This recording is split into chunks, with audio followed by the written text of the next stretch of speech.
Hey guys, in this video I'm going to show you how you can move a Microsoft account. Now in order to remove this Microsoft account, you just need to go to the same place. So Windows Start button, then Settings, then Accounts section. So just click on Accounts. And now in order to switch from your Microsoft account login to your local account login, you will see here you have this option, sign in with local account instead.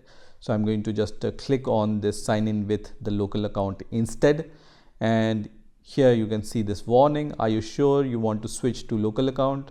I will say yes, and I will just click on the next button, and then you need to give the PIN for your Microsoft account login. So whatever PIN you have set, just give that PIN once again and then click on OK, which is going to give you this kind of window. So from here you can set up your local account once again. So this is the username. You can give the password here and then confirm the password here, and if you want to give some hint, you can provide some hint here. Okay, so I will just write hint here and then click on next, and then on the next window it's going to ask you one last time switch to local account.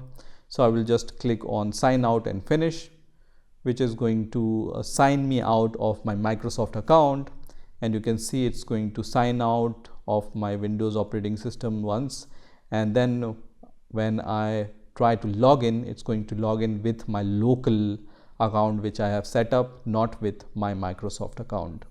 So I'm going to just give my password once again and then press enter, and as you can see, I'm logged into my Windows operating system with my local account.